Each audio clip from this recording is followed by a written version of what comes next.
Olá pessoal, a paz do Senhor Jesus Cristo. É um prazer estar aqui juntamente com os irmãos nessa palestra online acerca da Reforma Protestante. Esse ano comemora-se 507 anos acerca de um dos maiores acontecimentos da história da Igreja, da humanidade, que trouxe um divisor de águas para o mundo ocidental. Eu sou o pastor Edilson Fontes, eu sou um dos pastores auxiliar da Assembleia de Deus, Ministério da Cidade Santa, aqui do estado do Rio de Janeiro, tá? Percebeu pelo meu sotaque. Além de um dos pastores auxiliar da igreja, a minha formação, sou bacharel em teologia, me formei pela FATEOS, depois convalidei meu diploma pela Faculdade Fatim. Eu tenho pós-graduação na área da ciência das religiões pela Faculdade Kennedy. Também tenho um mestrado na área de teologia sistemática pela FATEOS, né, curso livre. Também sou colunista do portal Guia-me, um portal muito conhecido do nosso meio evangélico. Também sou consultor teológico do blog O Cristão Pentecostal. E também sou casado com Caroline Fontes e pai de Caleb Fontes. Tá? E também eu tenho algumas obras publicadas, né? Meu primeiro livro foi Panorama de Teologia Arminiana. Meu segundo livro, Reforma Protestante e Pentecostalismo, a conexão dos ciclos solas e a teologia pentecostal. Meu terceiro livro, melhor dizendo, é a Satologia na relação entre o arminianismo e o pentecostalismo. Essas três obras foram publicadas pela editora Reflexão, mas no momento, tá? Elas não estão mais disponíveis às vendas. Algumas delas você pode encontrar pela Amazon ou talvez em outra livraria evangélica espalhada pelo nosso país, mas estamos aí em planos de fazer a segunda edição dessas obras, né? E fechar também a parceria de uma editora. Outras obras que eu participei como coautor, né? Uma delas é a Teologia Sistemática na Ótica Pentecostal, na qual eu escrevi acerca da doutrina do Espírito Santo. Outra obra também que eu participei, o título é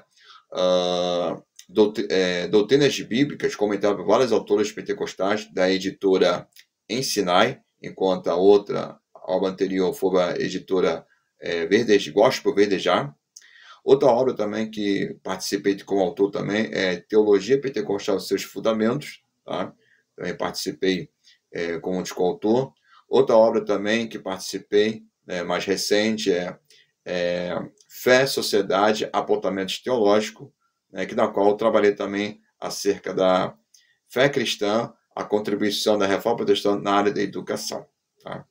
E é um prazer estar aqui com vocês mais uma vez, falando dessa forma. Agradeço ao pastor Eugênio pelo convite de estar com vocês aqui. Mas, acima de tudo, toda essa titulação, toda essa função que exerço, acima de tudo, sou um servo de Deus, irmão em Cristo, que ama em servir a Igreja do Senhor. O título que foi nos confiado foi sobre a Igreja Brasileira precisa de uma nova reforma? Muito bem. Para responder essa pergunta, nós temos que, primeiramente, compreender a importância da Reforma Protestante. E, antes disso, vamos ler um texto bíblico aqui, né? Já que estamos falando da Reforma Protestante, por que não ler um texto bíblico que tem muito a ver com a Reforma? Né? Eu vou ler um texto bíblico aqui na epístola que o apóstolo Paulo escreveu aos Romanos, no capítulo 1. Romanos, capítulo 1, do versículo... Vamos ver aqui, estou com a versão King James, tá? Uma versão bem aqui rica, né, nas suas colocações, né? Então, capítulo 1 de Romanos, versículo 17, que diz assim: porque nele a justiça de Deus é revelada, de fé em fé, como está escrito, o justo viverá pela fé. Muito bem. Quando a gente fala de reforma protestante, nós temos que compreender o contexto da sua época. Tá? Por que comemora a reforma protestante? Dia 31 de outubro de 1517, quando o monge agostiniano, chamado Martim Lutero, ele afixiou a sua 95 tese na Catedral do Castelo de Wittenberg, na Alemanha. Tá? Era normal que professores de teologia, doutores, né, após uma reunião entre professores e seus alunos, uma discussão teológica, afixar a sua tese, as suas colocações ali na catedral, ali, para que as pessoas tivessem acesso à leitura, para que as pessoas tivessem acesso àqueles escritos que foi ali mencionado. Então não foi diferente essa atitude de Lutero de afixar as 95 teses. O que trouxe um diferencial é que Lutero ele estava ali denunciando, né, vários problemas do catolicismo da igreja da época. Né? Vale lembrar que a igreja cristã daquela época é a igreja católica apostólica romana, era única, tá? Não existia outras denominações. Então, Lutero ele ali denuncia os problemas da igreja da época, né? E ali afixa ali a sua 95 teses. E rapidamente isso começou a passar de outras pessoas e até mesmo depois chegar em outros países. Olha para você ver, o século XVI não é na era da tecnologia como hoje em dia, né?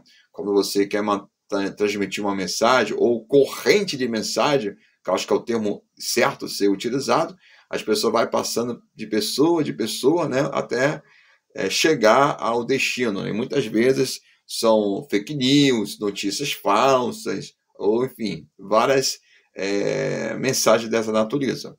Então, essa mensagem foi florada rapidamente e Lutero achava que aquelas problemas que estavam acontecendo, né, dentro da Igreja Católica, né, e vale lembrar que esses problemas não começou a acontecer na época de Lutero, já bem antes já acontecia. Né? E é importante ele fazer menção dos pré-reformadores, como Wycliffe, Savonarola e outros, né, outros grupos, que na qual também denunciaram as corrupção do sacerdócio, da atitude, postura, né, na questão de elitizar as escrituras. Né? Então, é um contexto muito difícil, né, porque o catolicismo ele dominava o mundo da época, a cultura, a arte, a educação, né, a questão econômica, a questão das posses das terras. Né, os países que eram católicos, eles não tinham liberdade de ter acesso às suas terras, porque pertencia à Igreja Católica. Então era um contexto assim, de muito difícil, que até mesmo historiadores chamam de Idade das Trevas, porque na qual a Igreja teve essa posição de poder, de influenciar e agiu de uma forma de uma barra de ferro. Né? Tanto é que o historiador chama de Santa Aquisição, santa entre aspas, porque todos aqueles que discordavam do catolicismo romano era alvo de morte, era chamado de herege, né? E contra a igreja, e ali a pessoa sofria punição de fogueira e outras coisas mais. Né? Então era um contexto muito difícil, porque não tinha a liberdade de discordância, a liberdade de expressar a opinião, não tinha isso. Tá? Então, era um contexto muito difícil. Então, houve grupos, pessoas, né, que tentaram reagir contra o sistema católico, mas infelizmente não conseguiram, porque o sistema é muito grande, complexo e poderoso. Né? Então, foram pessoas, grupos que morreram, né, lutando para uma reforma para a igreja. Então, a diferença entre os pré-reformadores e Lutero é que eles não tiveram um apoio estatal. Martim Lutero teve um apoio estatal. Tá? Então, esse é o primeiro ponto para deixar isso bem claro. E é óbvio também, eu quero deixar bem claro também, que eu não estou aqui anulando a ação soberana de Deus. Né? Como Deus lutou, usou, melhor dizendo, o monge agostiniano Lutero. Não estou aqui anulando. Eu estou, na verdade, eu acredito e creio que o Senhor, na sua soberania, interviu usando a coragem de Lutero. Tá? Não estou aqui anulando, pelo contrário, eu reconheço isso. Todavia, é bom também nós compreendermos de uma forma panorâmica o andamento da história da época. Tá? Porque a Reforma Protestante ela trouxe não apenas rompimento com o catolicismo, mas também, por intermédio da Reforma, trouxe um novo modelo de vida, né, que seria a Idade Moderna, né? Então, a reforma, embora ela tenha uma origem nos aspectos religioso, teológico, mas trouxe uma contribuição muito positiva em outros aspectos da sociedade, né? É claro que a reforma não resolveu todos os problemas, não resolveu. Todavia, trouxe algumas soluções, né? E a solução de longo prazo. E muitas delas ainda nós vivenciamos. Então, Lutero, ali ele pensava que o catolicismo, o Papa, não consistia, não apoiava todas essas práticas de corrupção, da indulgência e outras coisas mais dessa natureza que estavam acontecendo com a igreja da época. Todavia, depois ele soube, né, que era todo de apoio do Papa, né, porque aí, por a questão das indulgências, a forma de arrecadar dinheiro, né, queria construir a catedral daquela época, né? Então, Lutero, a intenção dele era reformar a igreja, ele não queria fundar uma nova denominação, né? Tanto é que a igreja luterana foi fundada pelos luteranos, não por Lutero, embora a autoria, né, ele recebe, né, como fundador, mas a motivação, o objetivo não era esse. Lutero não tinha essa intenção, mas acabou, com o desdobramento da história, acabou que ele teve que romper com o catolicismo romano, né? E a reforma trouxe esse rompimento no monopólio católico. Lembrando, como falei, a Igreja Católica dominava tudo no seu contexto nessa época, tá? E para quem acha que isso é uma invenção de protestante, tanto o atual Papa, né, o Papa Francisco, e o Papa Bento XVI, né, o Papa anterior, reconhecem em seus documentos que a reforma protestante trouxe uma grande contribuição, tá, para a cristandade e para o mundo. Tá? Então, não é algo assim, apenas uma falácia de protestante. Não, é um fato histórico que os próprios, pelo menos os últimos papas, faz menção e reconhece a contribuição do monge agostiniano de Lutero. Tanto é que destaca também a doutrina da justificação pela fé, embora a teologia católica ela tem sua própria hermenêutica teológica acerca da sua teologia, né? Mas reconhece a importância da justificação pela fé que Lutero desenvolveu durante a sua trajetória. Então, todo esse desdobramento da reforma protestante trouxe contribuições muito positivas, né? Como eu falei, Lutero queria reformar a igreja, mas não tinha nenhuma condição, então todo desde o momento fez de ele desligar, não só ele, mas também outras pessoas que seguiram ele, como o caso Felipe Melanchthon, né, que é o seu braço direito, assim alguns chamam, né? E daí depois começou a ocorrer reforma em outros países, né? Outros países viram a oportunidade de se desligar do catolicismo romano, né? Porque queriam, né, ter posse dessas terras, né? Queriam também ter liberdade também como cristão, mas de uma outra forma de pensar. A reforma trouxe essa possibilidade de uma pessoa dito cristão, mas pensar um pouco diferente, né, fora da caixinha do monopólio católico, né? Então, o protestante trouxe essa questão. A contribuição da reforma protestante, podemos destacar uma delas foi a questão do capitalismo, né? O surgimento do capitalismo começa com Lutero e depois com Calvino, né? Tanto é que tanto Lutero e Calvino ganham o título de o pai do capitalismo, né? A questão do trabalhar, ter lucro, né? Vivenciar seu lucro. O catolicismo ele próprio repudiava essa questão toda, então a reforma trouxe isso, tá? Mas é claro que quando for a questão do capitalismo, não tem que ver o contexto da época, porque o capitalismo ele tem várias vertentes, tá? Várias visões, tá? Se a gente comparar nosso dia de hoje, tá? Não podemos comparar o capitalismo de hoje com o da reforma, tá? Dos reformadores, melhor dizendo. E, além do mais, existem várias visões acerca do capitalismo, né? Por exemplo, talvez o capitalismo mais problemático, chamado capitalismo brutal, né? Que é o qual praticado pela China. A China, em termos de comercial, né? Para exportar, ela é capitalista. mas para o seu país, né, ela é comunista e aplica um capitalismo brutal, né, porque a mão de obra dos chineses é barata, né, e quase uma exploração. Então, isso é o chamado capitalismo brutal, que na qual nem os Estados Unidos, né, que é talvez o país um dos maiores países mais capitalistas, nem utiliza isso no seu sistema de governo. Né? Os Estados Unidos podem ter todos os defeitos, mas esse capitalismo brutal não usa. Mas a China, né, usa esse capitalismo brutal. Infelizmente, no Brasil, essa ideia também é muito presente em certas profissões. Tá? Certas profissões que deveriam ser muito mais destacado, muito mais ganhar mais, vamos dizer assim, a forma do seu trabalho, mas infelizmente essa mentalidade também está um pouco presente em nosso país. Certas profissões são desvalorizadas. Uma delas é o professor. Né? Então, dá um exemplo aqui de uma reflexão dessa mentalidade problemática. Mas essa questão do capitão V, dos reformadores, é mais claro que, ao passar o tempo, em contextualizar como qualquer outro acontecimento, fator que acontece. Tá? Outra contribuição da reforma protestante foi a questão da educação, da construção das escolas públicas. Né? Os reformadores influenciaram, né, os políticos da época para a construção das escolas públicas, porque as pessoas eram semi-analfabetas, não sabiam ler e escrever.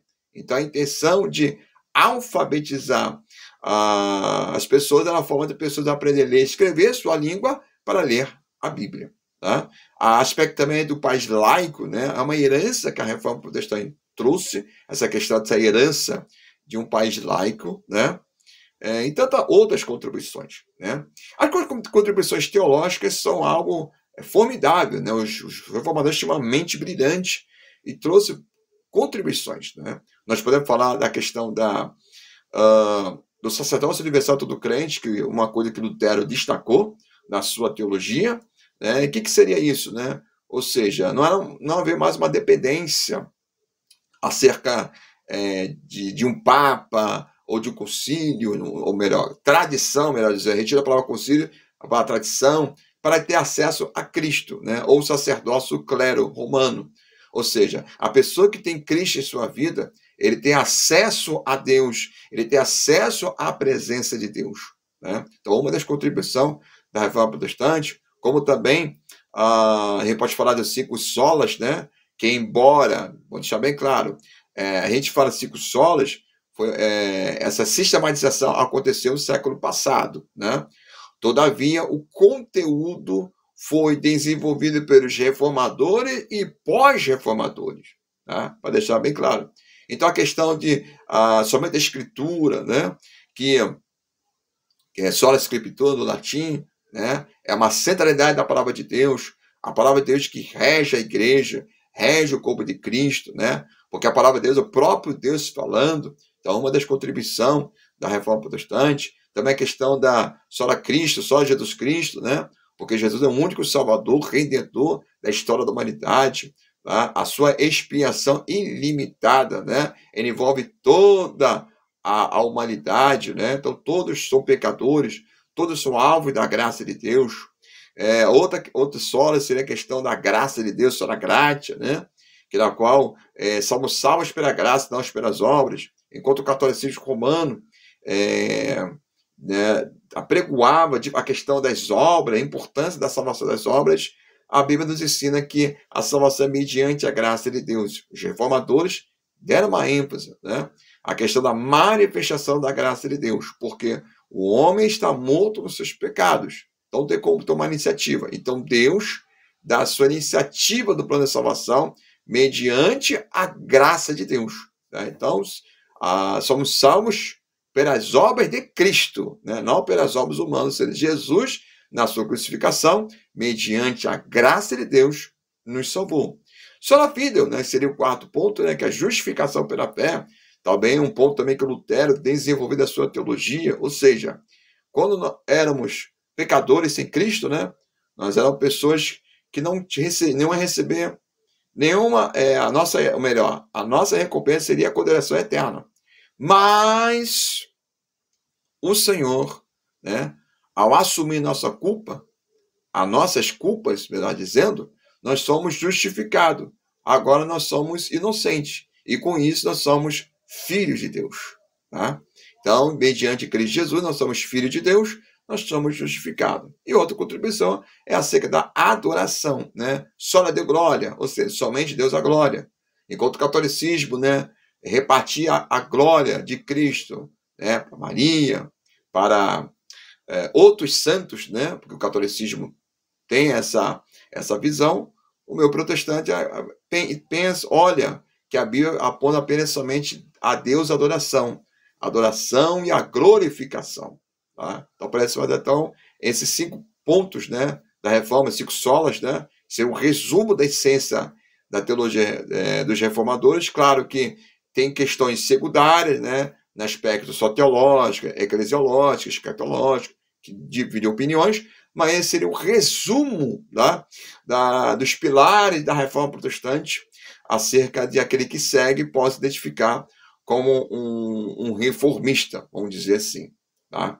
E por que houve essa questão da reforma? Porque houve uma necessidade, ruptura, monopólio, né? A ganância de dinheiro, a questão da imoralidade do sacerdócio. Né? Então, todas essas questões todas estavam acontecendo no século XVI. E houve a reforma protestante, a possibilidade de romper com esse monopólio romano, a possibilidade de permanecer na cristandade agora como protestante, a possibilidade de outras igrejas, né? Ou seja, dali surgiu a igreja luterana, depois outras igrejas, como a presbiteriana, né? Depois vem igrejas batistas, mais para frente, né? Enfim, então, assim surgiram outras denominações cristãs, que na qual pessoas pudessem servir a Cristo, se identificar, né? Talvez a pessoa não concordasse com uma denominação X, mas poderia estar na denominação Y, e ali servir ao Senhor. E aí, esse desdobramento da reforma protestante, que na qual está muito presente nos nossos dias de hoje. Tá? E todo esse desdobramento, né, a reforma deixou um legado. Né? O seu legado, além de teológico, sociológico, antropológico, né, que na qual já foi menção, são legados que ainda falam dia de hoje. Né? E quando a gente depara com o cenário de nossos dias, que a igreja brasileira realmente é um cenário muito problemático. Tá? Não um cenário não muito bom. Né? É um cenário depreciativo, negativo. Por quê? Porque, infelizmente, certas lideranças, né, têm tido postura, e quando eu falo liderança, me refiro a lideranças evangélicas, tá? Que têm tido posturas semelhantes de liderando o sistema papal. Né? Algumas lideranças, né, na qual colocaram títulos, né, acima de um título pastoral e se colocam como um semideus, né, ou aquelas pessoas ungidas do Senhor, que na qual não pode ser questionado, e não podem ser criticados porque são ungidos de Deus, e aí pega aquele texto bíblico muito mal interpretado, uma tendência, né, de se defender, não toquem nos seus ungidos, né? E aí começa toda essa questão problemática acerca das lideranças, né? Então, isso é uma questão bem problemática, né? Lideranças na qual abusam, né, dos dons espirituais, e abre parênteses, eu sou pastor assembleano, sou pentecostal, creio no poder do Espírito Santo, creio na atualidade de dons espirituais, sou um pesquisador do movimento pentecostal, não como pesquisa teórica, mas também como vivência acerca dos dons, do poder do Espírito Santo, tá? Creio fielmente, para deixar isso bem claro aqui, tá? Mas a gente vê aí certas lideranças, né, que se identificam como neopentecostal, que seria um novo pentecostalismo, mas o novo neopentecostalismo é bem problemático, alguns até chamam de o filho rebelde do pentecostalismo, né? Que é essa questão de abuso de usar dons espirituais para alcançar riquezas, quer dizer, semelhante ao que acontecia da época de Lutero e anteriormente, né? O abuso de poder. Nós vemos lideranças evangélicas constrangindo as pessoas a dar dinheiro, ofertas, não mais de uma forma voluntária, mas agora uma forma de obrigação, que senão Deus lhe vai pesar a mão, ou a forma de, se você não contribuir, você tem a maldição, e aí pega aquele texto de Malaquias 3:10, né, que vai sofrer maldição, ou aquele texto de Joel, dos gafanhotos, e tantos outros textos bíblicos de uma forma equivocada a aplicação, né? Nem faz exegese, essa é a grande verdade. Então, há abuso de poder assim, nessa questão da parte eclesiástica acerca do dinheiro, né? A questão do não questionamento. A outra questão também que parece algo bobo, né? Alguém pode achar, mas aí no século XXI, ainda essa postura anti-intelectual no aspecto teológico. Tá? Ou seja, mesmo que hoje nós temos facilidade de nós estudarmos teologia, seja num curso livre ou curso reconhecido pelo MEC, hoje nós temos curso à distância, certas instituições oferecem plataformas online, né? Mas algumas igrejas que, embora até permite ser liderado, tem o curso teológico, mas utiliza apenas para dizer que tem um diploma de teologia, só para dizer que tem, mas não utiliza nada do conhecimento teológico em suas comunidades de fé. E continuam com uma postura anti-intelectual. Não agora impedindo as pessoas de estudar, mas mostrando que apenas tem teologia por ter. Ou só para dizer que tem. Porque, na verdade, desculpem, na verdade é apenas para enganar as pessoas, manipular as pessoas, né? Continua ainda manipulando as pessoas. Então, aquilo que no passado, né, existia uma postura anti-intelectual, ainda existe, né? E nosso país, infelizmente, porque nosso país também, a questão da educação não é uma questão muito forte, né, na questão da cultura, embora nós temos ótimas instituições, mas a cultura brasileira tem ainda uma postura ainda não muito forte, mas a classe política também não ajuda também na questão da educação, e muitos líderes se aproveitam disso. Tá? A questão da anti-intelectual, ou seja, nós estamos falando da reforma. Muitas igrejas não vão falar da reforma, né? Porque para eles não é interessante. Porque a reforma, né, na visão dessas lideranças, e permita-me ser muito bem claro, objetivo, até ser duro, mas ser realista, muitas lideranças não falam da reforma porque a reforma não traz retorno. Essa é a verdade. A reforma protestante traz confronto. Vai confrontar a nossa fé, a nossa atitude, a nossa vida espiritual, a nossa vida social, as nossas responsabilidades com o nosso país. Então, não traz dinheiro, não traz retorno. Para que falar da reforma? Então, essa é a minha realidade. Então, igreja que não se preocupa com a reforma, porque, na verdade, a reforma traz dinheiro. Vai confrontar a liderança dela, vai confrontar a igreja, vai confrontar o pecado e outras coisas mais. Tá? Então, tem essa questão, começando pela liderança, a questão problemática, a questão do abuso de poder, do dinheiro, a postura do anti-intelectualismo no aspecto teológico, tá? E ainda usando lideranças, pregadores e cantores. Né? Cantores estão tratados como popstar, e como eu falo, cantores, abre parênteses, eu estou aqui generalizando, tá? Também não estou aqui desfazendo aqui o ministério de uma pessoa que tem um ministério de música, né? Quem canta, ou é um ministro de louvor, não. São um ministério muito importante da Igreja de Cristo, tá? São pessoas usadas pelo Senhor para abençoar vidas, para deixar bem claro. Eu estou falando de cantores que na qual usam a glória de Deus para si.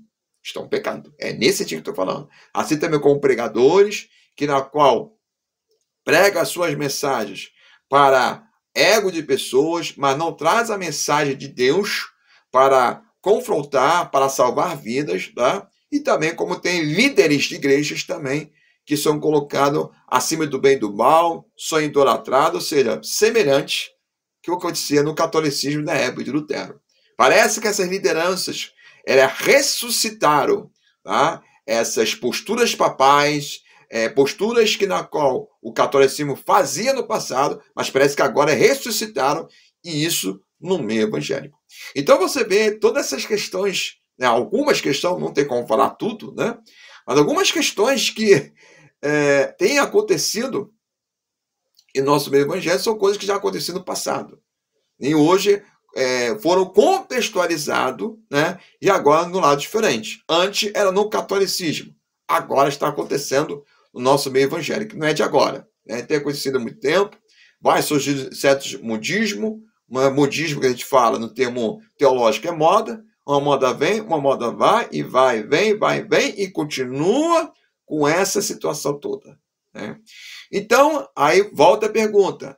A igreja brasileira precisa de uma nova reforma? Temos que entender o seguinte. No contexto de Lutero, foi necessário, né? Porque a igreja da época tinha todo o monopólio, então tinha que haver essa reforma para haver rompimento. Tá? Então, no século XVI, é um tipo de uma necessidade de um contexto histórico, cultural, antropológico, tá? De uma forma. O contexto de hoje que nós vivemos, né, século XXI, né, um contexto brasileiro, de um mundo globalizado, de uma era do relativismo, que inclusive é uma herança da reforma, tá? A questão do relativismo. Tá? O avanço mais da tecnologia, com a reforma, a ciência começou a avançar. Né? Com a reforma protestante e seu desdobramento, surgiu a questão da liberdade religiosa, que automaticamente surgiu a liberdade de expressão, que é algo muito presente no governo democrático. Né? Então, são contextos, situações diferentes. Não podemos achar que são iguais. Tá? São semelhantes em certos pontos, mas em contexto histórico diferentes. Tá? Então, nós vivemos, Brasil é um país democrático, pode ter seus problemas, mas é um país democrático. É um país que tem a sua diversidade religiosa. O Brasil, aqui o evangelho tem a sua liberdade de se expressar, de pregar, tudo bem, que às vezes tem algumas questões todas, mas ainda temos essa questão toda, né? Mas esses problemas têm surgido, né? Inclusive a gente tem visto certo escândalo até mesmo na política brasileira, pessoal ditos evangélicos, lideranças, né? Que na qual tem deixado de lado a fé cristã e tem exercido uma militância mais política que a fé cristã, tá? Então, todas essas questões todas têm acontecido, tá? Então, não podemos comparar, achar que a situação da igreja brasileira é igual ao contexto da época dos reformadores. Há alguns pontos semelhantes, mas são contextos, situações diferentes. Eu não diria que a igreja precisa de uma nova reforma em si, igual no contexto de Lutero. O que precisa, né, as igrejas que não compactuam, tá, com esses pontos que eu levantei, porque são muitos pontos, né, eu posso falar da teologia do coach. A teologia do culto é uma teologia que, na verdade, ressuscitou o pensamento de Pelágio. Né? Pelágio ele era um monge britânico, tá? Embora um homem piedoso, mas era um homem que era extremamente moralista, na qual discordou, né, do grande pensador da época, da Agostinho de Hipona, ou, se você preferir, Santo Agostinho, né, que exercia uma série de lideranças naquela época, e na questão de uma visão que mais tarde a gente chama de calvinismo. Né? E, claro, teve alguns debates entre ele e tudo ali. Houve também um envolvimento, uma questão política também, e o pensamento de Pelágio, de negar o pecado original, né, que negar a necessidade da graça de Deus. Todas essas questões todas, né, foi condenado. E a teologia do coach ressuscitou o pensamento pelagiano, porque a teologia do coach era uma teologia antropocêntrica, centrada no ser humano, tá? E não fala da graça de Deus, não fala uma questão salvífica. Tá? O coach até pode servir numa área profissional, mas na área de púlpito e teologia não serve coisíssima nenhuma. É uma heresia. Né? Então você vê que é uma coisa que tem ganhado força aí no meio evangélico. Certas igrejas ganharam espaço, essa teologia do coach. Então, uma questão problemática. Então, e fala a teologia da prosperidade, né? Enfim, tantos outros abusos de poder, outros problemas que têm acontecido. Então, a questão é o seguinte: as igrejas sérias que seguem Stiglitz Solas, as igrejas que não compactuam, né, com essas bizarrices, com esses abusos de poder, né, o que deve fazer é o seguinte: continuar pregando em suas igrejas, tá, uma teologia sólida, tá? E quando eu falo uma teologia sólida, eu não estou falando de uma vertente. Aí vai uma crítica também que eu faço também a nossos irmãos calvinistas, que acham que a teologia deles é acima de todas. Não. Tá? Calvinismo não é evangelho. Início de conversa. O evangelho é aquele que apresenta as escrituras. Calvinismo é uma vertente, dentro do meio protestante, assim como a teologia luterana, assim como mais tarde veio o arminianismo e veio o metodismo, o pentecostalismo, na qual eu faço parte. Então, calvinismo não é evangelho. Calvinismo está dentro do meio protestante ali, como a verdade teológica, né? Agora, independente da sua identidade teológica, eclesiológica, mas seguir os 5 solas que os reformadores estabeleceram, né? O conteúdo como uma resumo da reforma, que também diferencia, né, com a teologia católica. Além disso, pregar nas suas igrejas, ensinar nas suas igrejas e combater esse ensinamento. Porque uma igreja que não se preocupa com a sua identidade é uma igreja fraca no aspecto teológico. Tá? Então, uma igreja local ou uma igreja denominacional, estou falando uma questão mais abrangente, quando não há uma preocupação acerca da sua identidade teológica, é uma igreja que está, vamos dizer assim, será presa fácil das heresias, das colocações equivocadas e até mesmo do mundismo. Quando uma igreja está muito bem definida acerca da sua teologia, da sua identidade, ela não é presa fácil às heresias e os mundismos que acontecem no meio evangélico, porque ela está muito bem resolvida. Por que as igrejas evangélicas aceitam mundismo? Porque não estão bem resolvidas espiritualmente, em primeiro lugar, não estão resolvidas com a leitura da Bíblia e, terceiro, não estão bem resolvidas no aspecto teológico. Porque quando está bem resolvida, irmão, não precisa seguir mundismo. Quer ver um exemplo? Um exemplo de mundismo que hoje não está mais rodando na igreja? A questão do barril. Né? Muitas igrejas começaram a aderir o barril, né? E ela teve pessoas falando o seguinte, que o barril é uma forma de colocar as pessoas de igualdade, porque o púlpito de madeira, de acrílico, seja o que for, era algo elitizado. Amados, não tem nenhum fundamento bíblico, teológico, nem histórico da igreja para falar disso. Mas fizeram essa colocação equivocada, parece uma espiritualidade, né? Aquilo que Paulo fala em Colossenses. Há uma aparência de espiritualidade, mas na verdade é tudo uma questão aparência humana para agradar o humano. Gente, Deus não está preso à questão de forma de púlpito. Se uma igreja é acrílico ou madeira, ou é barril, não. Mas o barril foi colocado como uma espiritualidade muito grande. Gente, vida espiritual não está no barril. Vida espiritual não é uma questão, uma estética da igreja. Se a igreja é branca, preta, não. A vida espiritual é o seu interior refletido para fora. Você tem a presença de Deus, você tem o fruto do Espírito, você ama a Deus, você ama o próximo. Gente, tá? É nesse aspecto. Esse aspecto estético de igreja é nem secundário. É terceirizado, está em 4º, 5º lugar. Não está preso essa questão toda. Mas o meio evangélico fica preso nisso. Por quê? Porque não estão bem resolvidos espiritualmente, não estão bem resolvidos teologicamente. Então, esses modismos é que preenche a mente e o coração dessas pessoas. Porque é a moda da vez. Porque isso mostra uma espiritualidade. Gente, vida espiritual não é isso. Né? Então você vê toda essa questão de problemática, é teologia da prosperidade, é teologia do coaching, é esses modismos, tanto outros modismos, e vai abraçando, porque a igreja vai abraçando, por quê? Porque não está firme em uma teologia sadia. Os reformadores reagiram contra o catolicismo com uma questão firme, cada escritura, em Jesus Cristo, justificação pela fé, adoração a Deus, a graça de Deus, e é isso que nós temos que fazer, reagir contra essas questões todas.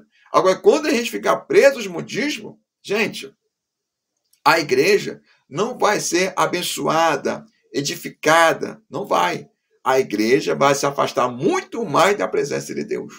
Agora, você tanto modismo, mas a gente não vê mudança. Pessoas falam de avivamento, avivamento, avivamento. Avivamento não vem de modismo. Avivamento não vem do pregador famoso. Avivamento vem de coração aberto, quebrantado para Deus. Coração aquebrantado, arrependido. Pessoas que amam mais a Deus, amam mais a palavra de Deus.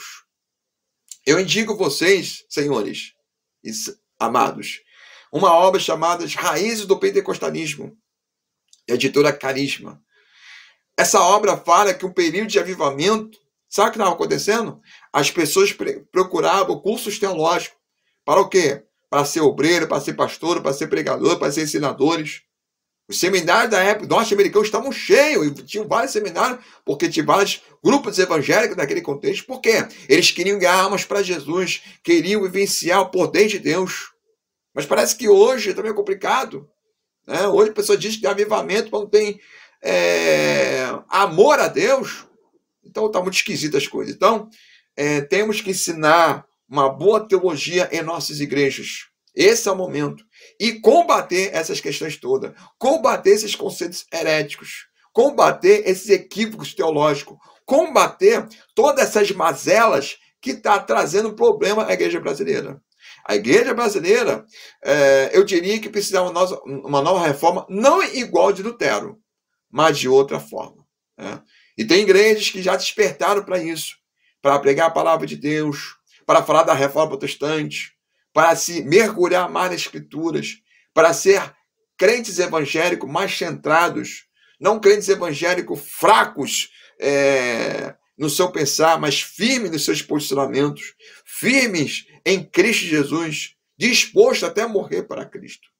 Então, a igreja brasileira precisa de uma nova reforma, mas dentro da sua realidade, e não igual de Lutero, porque é outros tempos, outras realidades. Né? E qual que seria essa reforma? Já com a pregação do evangelho, já mediante as palestras, né? Já com a divulgação da sã palavra de Deus, da sã doutrina, da instrução. Isso já é um primeiro passo.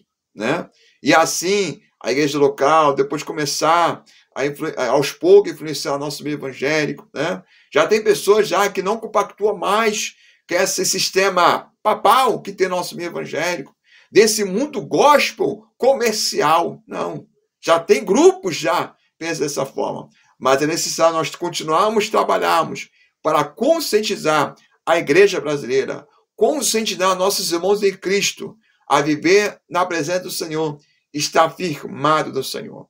Então, o caminho da reforma é nós continuarmos dessa militância, desse trabalho, falar da reforma protestante, do seu legado, falar da importância de nós continuarmos nesse legado da reforma protestante e começar a zelar pela nossa identidade eclesial, teológica, para que tenhamos uma igreja firme, uma igreja brasileira alicerçada, que tenha maturidade espiritual e discernir as coisas, e saber separar o bem e o mal, e saber agir, tá? Porque tudo tem limite. Tá? Tem limite para agir certas coisas, e temos visto a liderança agir de uma forma sem limite. Não, tudo tem limite, porque nós somos servos de Deus, nós somos embaixadores de Cristo, e como embaixadores, nós somos representantes do Senhor. E para representar Cristo, nós temos que agir conforme Ele fez. Por isso, Jesus falou o quê? Vós sois a luz do mundo, luz para resplandecer. E essa responsabilidade é nossa, dessa geração. Os reformadores já fizeram seu papel, já fizeram seu trabalho. Cabe a nós agora darmos continuidade, trabalhar com isso, com a pregação, com o ensino, mediante essa palestra, informar, fortalecer mais, para que aos poucos a Igreja de Cristo do Brasil possa crescer mais e amadurecer. Então, trabalho como esse, como formiguinha, porque aos pouquinhos, mas que traz benefício, que traz a bênção de Deus no aspecto espiritual, que pode refletir em outras áreas da nossa vida, para que tenhamos uma igreja sadia. É disso que a igreja brasileira esteja precisando. E espero que, mediante essa palestra, traga uma reflexão, porque a reforma protestante traz reflexão, refletir nossa fé, para que possamos continuar essa jornada. Uma longa jornada, bonita, sim, que a fé cristã é bonita, maravilhosa, mas desafiadora, né? Porque há grandes desafios. Mas que Deus continue abençoando cada um de nós, nos fortalecendo. E, acima de tudo, a Deus seja a glória. Deus abençoe a todos em Cristo Jesus. Amém.